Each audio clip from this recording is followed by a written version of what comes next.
I will start, Kirtiha. Yes, Auntie. Om.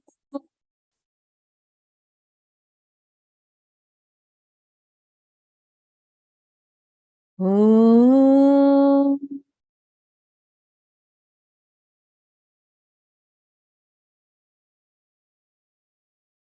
Om.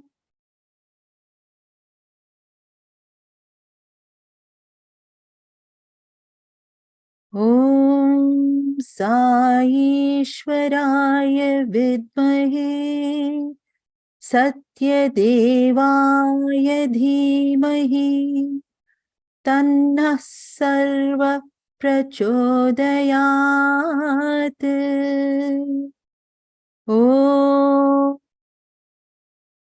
Sai Ishwaraya Vidmahe Satya Devaya Dhimahi Tannah Sarva Prachodayat. Om Sai Ishwaraya Vidmahe Satya Devaya Dhimahi Tannah Sarva Prachodayat. Om Shanti Shanti Shanti. Good evening, everyone. So we will start from chapter 2, the section Baba, the Siva-Sakthi. Bhagwan was once walking on the sandbanks of the river Chitravati in the company of his devotees. He was smiling enchantingly and moving gracefully. That attracted a cameraman who readied himself to take a photo. When he requested, Swami, just one picture, please, Swami tried to put him off. No, Bangaru, no. But the photographer already clicked his camera. When in due course the film was developed and printed, the photograph showed Swami as Ardhanarishwara, the divine dual form of Lord Shiva, one half as Shiva and the other half as his consort, Devi Parvati. Around 1945, when Dashara processions were taken out from the old temple in Puttaparthi, Swami used to be dressed up as Ardhanarishwara. Among those who witnessed the exalted form were his ardent devotees, Kumaramma and Sakamma, who used to recall the splendid vision quite often. During the Treta Yuga, there lived a great rishi called Maharshi Bharadwaja. He loved Vedic learning and devoted 100 years of his life to it. Even so, he could not complete his studies. Realizing that there could be no end to his studies, he set about doing tapas, spiritual austerities, in the name of Devendra, the lord of the Devatas. Devendra finally appeared before the Maharshi and told him, "You will never be able to attain full understanding of the Vedas. Give up this fruitless pursuit.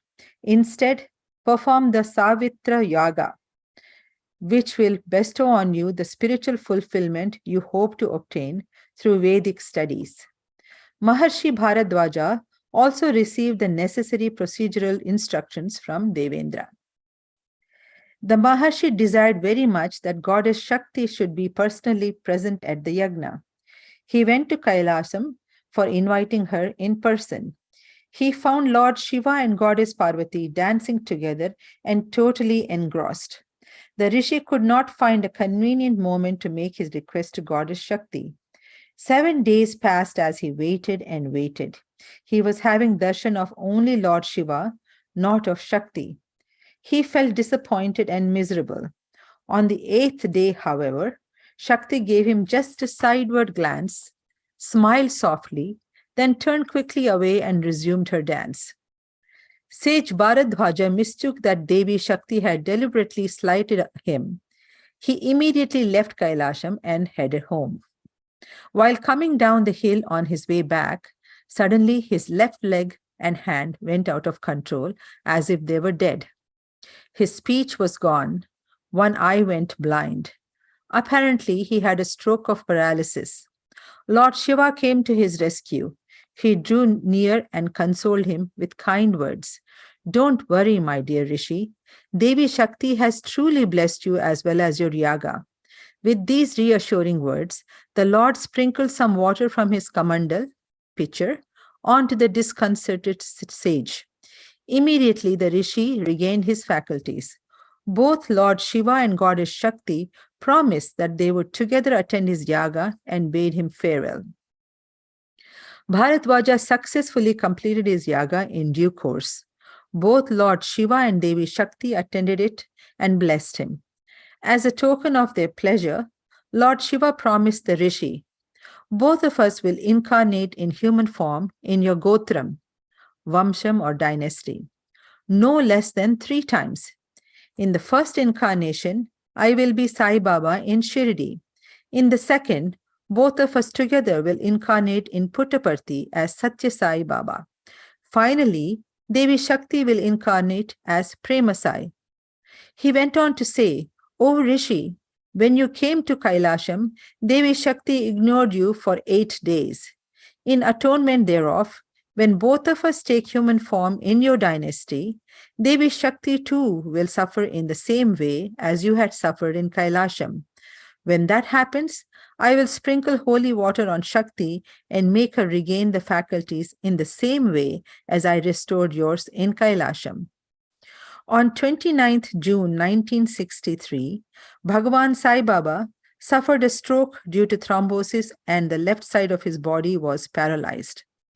Hundreds of devotees who had assembled in Prashanti Nilayam were agonized on seeing the suffering of the master. During that week, Swami was in coma for 3 days. He survived 4 heart attacks. Disconsolate devotees could do nothing but shed bitter tears in utter helplessness. After a full week, on the Guru Purnima day, that is 6th of July, Bhagavan was very carefully brought down from his upper floor apartment to the bhajan hall on the ground floor in the arms of Sri Kasturi, Sri Raja Reddy, and Sri Krishnappa. It was obviously difficult to seat Baba as usual in his throne on the elevated dais. So the silver throne was brought down and placed on the ground close to the dais. Soft cushions were positioned so as to avoid discomfort to Baba, and he was slowly eased into it. Baba's left hand was stiff. The left leg was equally out of control. His eyes, too, were unclear. On finding their beloved Lord in that terrible state of suffering, the devotees began to wail loudly. Then Swami whispered to Sri Kasturi in barely intelligible words, "This illness is not mine. On my own volition, I have taken over this illness on myself. No disease can ever assail me. Let nobody worry. I cannot bear if my devotees suffer." Sri Kasturi used the microphone to announce Baba's words to the gathering. Swami gestured for water to drink. When a tumbler of water was held to his lips, he could not hold it properly, and the fingers of his right hand slipped into the water. With those fingers, he sprinkled a little water on the limp left hand and the left leg. He gently stroked his left hand with his right hand, and after a few moments, stroked his left leg with his both hands. The astonished assembly of devotees, now delirious with joy and ecstasy, realized that Swami had cured himself. They heard him addressing them in the microphone, "Prema Swarupalara, O embodiments of love." He began delivering his customary address on the auspicious day of the Guru Purnima. Swami spoke for an hour, regaling the audience with his characteristic eloquence, lucidity, and exquisite humor. He related the 8-day suffering of Rishi Bharadwaja, at the end of which Lord Shiva made him whole by sprinkling holy water on his paralyzed limbs. Swami recalled the Lord's promise that he and his consort would incarnate on the earth as Siva-Sakthi, that Shakti, represented by the left side of the body, would suffer for 8 days, at the end of which Lord Shiva, the right side of the body, would restore her to health by sprinkling holy water. In ringing tones, Swami declared, I am Siva-Sakthi, born in the Gotram of Rishi Bharadwaja by virtue of the boon conferred on him by Lord Shiva and Goddess Shakti in the Treta Yuga. Life story of Lord Shirdi Sai. People knew only the later part of Sri Shirdi Baba's life, that is, subsequent to his arrival in Shirdi. No details were available regarding his earlier life. When was he born and where? Who were his parents? What was his life like prior to his appearance in Shirdi? These remained unknown until Sri Satya Sai Baba revealed them in Prashanti Nilayam on 28 September 1990, the date and month coinciding with the birthday of Shirdi Sai Baba, as declared by Baba. Obviously, little-known secrets of an incarnation can be brought to light by none else but another incarnation. The life story of Shirdi Sai, as disclosed by Sri Satya Sai Baba, is given here. In the village of Patri, is situated in the then Nizam's dominions, lived a devout couple named Ganga Bhava and Devagiri Amma. The lady was an ardent devotee of goddess Gauri, consort of Lord Shiva, also known as Parvati. Her husband was a devotee of Lord Shiva. They had no children. This made them all the more detached from worldly concerns. They spent all their time in worship of Lord Shiva and Devi Parvati. Ganga Bhava plied a riverboat for a living. It was a rainy season and the river was in flood. Fearing that his boat might be swept away if unattended, Ganga Bhava told his wife that he would go to the banks of the river and stay there overnight with his boat and take care of it. She gave him his evening meal at 7 p.m. and finished her own meal soon after he left. At about 9 p.m., there was a knock at the front door. Thinking that it was her husband and wondering what made him come back so soon, she anxiously opened the door. An old man was standing outside. He promptly stepped in and said, "Oh, lady, it is very cold outside. Will you kindly give me a little space inside for spending the night here?" Hospitable by nature, she produced a mattress, gave it to him, and showed him a place on the veranda to sleep in. She retired to her own room, closed its door, and went to bed. But not long after, the old man knocked on the door again. When she opened it, he said, "Oh, kind lady, I am feeling hungry. May I have a little rice to eat?" Finding nothing worthwhile in her kitchen except some milled grain, she prepared a little meal with curds and gave it to him. She went back to her room, closed the door, and prepared to sleep. After a little while, the old man once again knocked on the door. When she opened it, he said, "Dear lady, my feet are aching. Will you kindly massage them a little?" She was startled. She went into her puja room, fell at the feet of Goddess Parvati in tears, and cried, "Oh, Divine Mother, what is this terrible test you're putting me to? What should I do now? Kindly save me from this humiliating situation." In a few moments, she regained her composure. An idea flashed in her mind. Leaving by the rear door of the house, she went in search of somebody who could be of service to her guest on payment. Her efforts bore no fruit, and she returned home in despair. Suddenly, there was a knock on the rear door. When it was opened, a woman stepped in and said, "Madam, it seems you came to my house asking for help to attend on an old man here. I have come to offer my services." Devagiri Amma rejoiced that her earnest prayers had been answered. She took the woman onto the veranda, left her with the old man, and went back to her own room, closing its door behind her. That old man who asked for such a strange service from a saintly lady, and the woman who came forward to serve him were no ordinary humans. They were Lord Shiva and Goddess Parvati. They began talking with each other. Lord Shiva said, "Devi Parvati, grant this devout lady whatever she earnestly desires." Goddess Parvati replied, "You are the Supreme Lord. You do it yourself." Lord Shiva answered, I have come here to test her devotion, but you have come here in response to her earnest prayers. It would be appropriate if you granted boons to her. Once again, there was a knock on the bedroom door. Now that there was another woman in the house, Devagiri Amma opened the door without any hesitation. She found Lord Shiva and her beloved Devi Gauri standing in front of her in resplendent glory. Her heart was full with happiness and joy. Unable to bear the flood of emotion, she fell at their divine feet. Goddess Gauri spoke, I am blessing you with a boy who will bring glory to your Vamsam and also a girl so that you may derive punyam by giving her away in marriage, that is Kanyadan, to someone. Devagiri Amma touched Lord Shiva's feet. He said, My dear child, I am pleased with your devotion.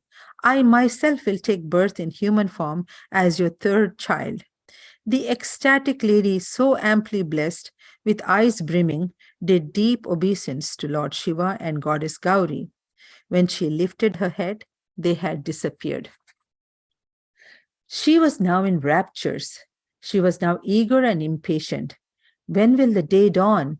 When will her husband return home? How soon could she share her heavenly experience with him? She could sleep no more. At daybreak, her husband came home and heard from his wife all that had happened. But he was in no mood to believe. He said, Dear Devagiri, you seem to have lost your senses. You must be dreaming. Lord Shiva and Devi Parvati visiting our house in person? Giving you darshan? What nonsense. He took to ridicule. She tried to convince him, but he refused to be convinced. Time sped by fast, and Devagiri Amma became pregnant. As she anticipated, a male baby took birth. A year later, a baby girl was born. Ganga Bhava found that two of the events which his wife had mentioned had now come true. He was now willing to believe that Lord Shiva and Goddess Parvati had indeed given darshan to his wife. He told his wife, You were most fortunate, I was not. The thought got firmly rooted in his mind and grew with time. He was determined to secure darshan of Lord Shiva and Devi Parvati. Eventually, his wife was pregnant again for the third time. This final piece of proof strengthened his mind decisively. Maya, illusion, gave way to enlightenment. Now he became restless. When should I get away from this house? When should I commence tapas, that is spiritual pursuit? How soon would I be able to obtain darshan of Lord Shiva and Devi Gauri? These thoughts were gnawing at his heart. He undertook vows of austerity. Meanwhile, 9 months passed. He became more and more impatient. He could wait no longer. He decided that he would immediately retire to the forest to continue his spiritual pursuit vigorously. Devagiri Amma was not a person to draw back. She too accompanied him despite her delicate condition. On the way, she delivered a male baby right there on the way in the forest beneath a banyan tree. That was 28th September 1838.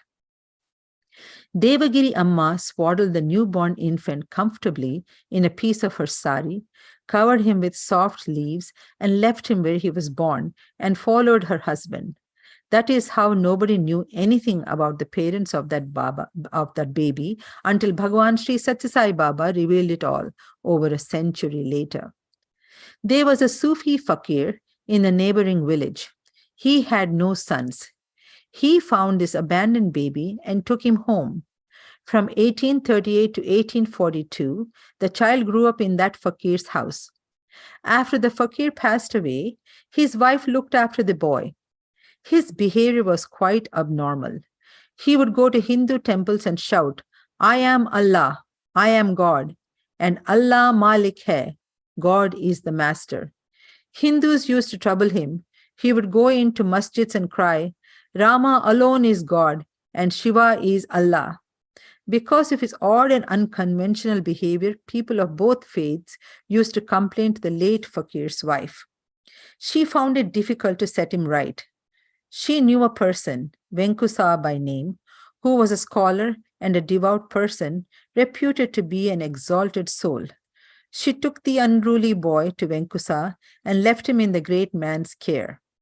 From 1842 to 1851, for 9 long years, he was looked after by Venkusa, who treated him with great affection and love. That aroused jealousy and malice in the hearts of the other residents in Venkusa's ashram. One day, the boy left the place and reached Shirdi, where he stayed for a couple of months. Thereafter, he left Shirdi too and wandered from place to place for several years. In the course of his travels, he arrived at a village named Dhoop Kheda. During his stay there, it so happened that a marriage was fixed in the household of a resident of the village named Chand Bhai Patel, whose wife's younger brother was the bridegroom. Accompanying the bridegroom's party, the peripatetic boy went to Shirdi.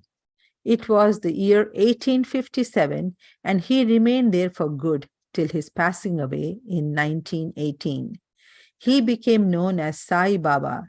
His extraordinary spiritual powers were soon noticed, and people began flocking to him.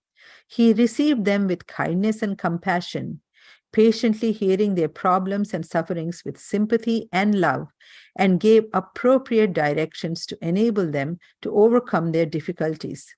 He would give them mental strength and confidence and spiritual guidance. Gradually, his fame spread far and wide.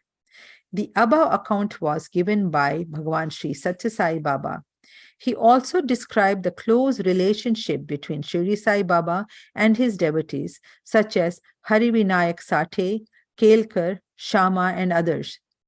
Sri Satya Sai Baba said, towards the end of Shirdi Sai's earthly life, he told Abdullah, who was close to him, not to grieve at his passing away because he was going to be reborn and give him darshan again.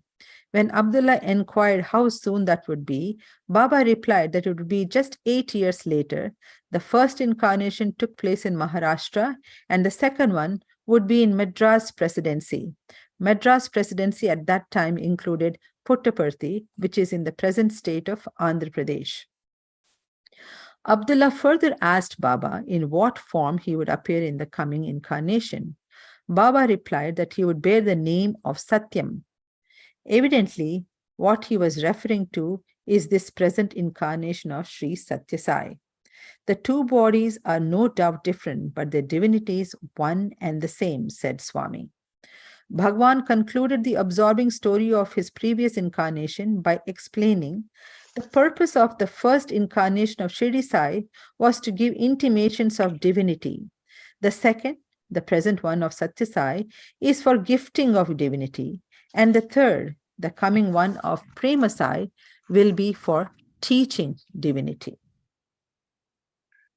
Shirdi Sai's promise. In the previous chapter, we briefly read about Srimati Gali Sarada Devi, an ardent devotee of Shirdi Sai Baba. Married at an early age, she begot 6 male children, but not even one survived beyond the 6th year of age. Immensely distressed, she went to Shirdi and begged Sai Baba to grant spiritual peace to her. He received her with sympathy, offered her solace, and facilitated her spiritual progress. She often begged him to initiate her into some potent mantra in order to help her in spiritual advancement.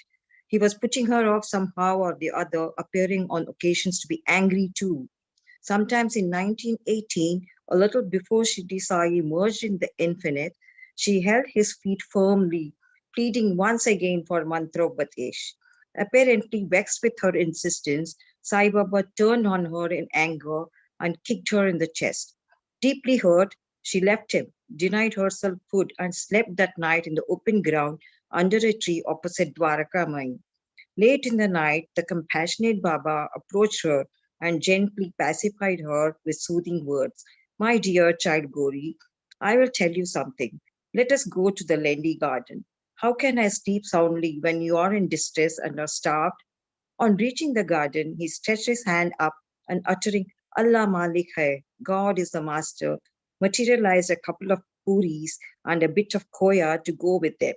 When she tried to go and fetch drinking water, he stopped her and materialized a tiny pot of water in the same manner as he had produced the food a little earlier. After she ate and felt relaxed, he spoke in a pleasing tone. Look, my child Gauri, I'll tell you something, but before that, you should hold my feet and promise me that you will not tell this to anyone.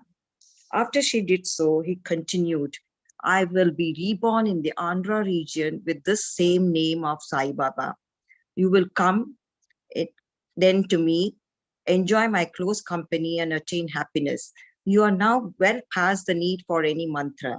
After you see me in my second avatar, you may tell this to others when occasion arises. Sarada Devi considered herself most fortunate and that her life was blessed. Soon after this incident, on the Dasera day, 15th October 1918, Sri Shirdi Sai shed his mortal coil at 2:30 p.m. and attained Mahasamadhi. More than 20 years sped by. She was now running an orphanage. She was traveling from place to place, giving Harikatha performances to raise funds. During her travels, she happened to go to Uravakonda. She had heard a lot about a miracle boy called Satyam. She went to see him in the house of Sri Seshamaraju, the boy's elder brother, where the boy was then staying. Satyam noticed her and invited her to sit close to him. When he addressed her in a pleasing tone, Gauri, she was startled, as that was the same sweet and affectionate way Shirdi Sai alone and nobody else used to address her. Satyam added, You owe me rupees 16. Do you remember? She was confused, particularly because she was seeing him for the first time. He went on, You had collected rupees 40 for sending to Shirdi, but you sent only rupees 24 through Balram. So don't you owe me rupees 16 still? To reassure her, he said, I have reminded you about this merely to prove to you that I am Shirdi Baba. As you came in, you did not bother to offer me even namaskar, salutation, but just sat down as soon as you entered. Poor Sarada Devi was now in tears. She fell on his feet and pressed them to her bosom, just as she was habituated to do at Shirdi. Satyam calmed her and said, I had told you then, but you did not pay heed to my word. You forgot it altogether, but now you have reached me. I am proceeding to Puttaparthi. Follow me and I'll let you know everything there. Later, at the instructions of Sri Satya Sai, she took up permanent residence in Prashanti Nilayam. As mentioned earlier, Baba gave her the name of Pedabottu. She lived in Baba's proximity in Prashanti Nilayam till the end of her life. Shirdi Sai would often display great anger, but Satya Sai Baba is always a picture of sweetness and pleasantness. Swami once explained the nature of this attitudinal difference. When the mother is busy cooking in the kitchen, she gets irritated and angry if her children distract her by making even a little disturbance. But when she later serves the cooked food to them, she is full of affection, love, and patience. The former avatar at Shirdi was the stage of preparing tasty dishes. Now it is the stage of serving those dishes to you with love. Sairam. Sairam. Thank you to both Auntie Kamas for reciting today. So that's the end of the recitation for today. Auntie Kama, would you like to close with Samastaloka, please? Sairam. Samastaloka Sukhino Bhavantu. Samastaloka Sukhino Bhavantu. Samastaloka Sukhino Bhavantu. Om Shanti, Shanti, Shanti. Sairam. Sairam. Sairam, thank you for giving us the opportunity. Sairam, thank you. Yeah.